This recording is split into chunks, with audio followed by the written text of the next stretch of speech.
uMbangeni usebenze kakhulu nenqunquthela yomculo iMoshito ebanjwa njalo ngoMandulo. Iphini likaMengameli wenhlangano yezinkampani eziqopha umculo ngokuzimela iEcho, uStanley Khoza, uthi kuwe umutho omkhulu emkhakheni wezobuciko. Over the years she was always at Moshito. Efika ehlale khona ngoba beyathi umuntu othanda ukufunda about the industry nokucontributor ukuthi industry ikhona ukuthi izithuthuke. Bekungaso umuntu osabayo ukukhuluma uJessica if uyamazi bekakhuluma iqiniso njengoba linjalo. Abaningi bebembiza ngomavula kuvaliwe, iphimbo lakhe nezinkondlo zakhe bezikwenza ufise ukulalela umlayezo ngenxa yesiqi sakho.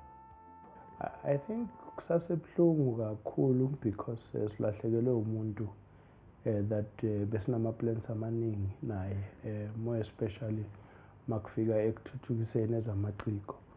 Ngoba bekabe umuntu opassionate about irole edlalwa abantu besifazane in the creative and cultural industry.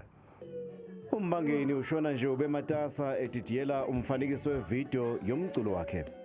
Unfortunately kusho bekazivalelisa ngamanye amagama ngoba mawuyibuka ngilalela manje after the passing I then get to realize ukuthi kahle kahle ngivile bhayi is just that I didn't pay attention kuyo ivideo. Ayikaziwa imbangela yokushona kwakhe kanti umndeni wakhe unxuse ukuba unikwe ithuba lokuzilela ukulahlekelwa.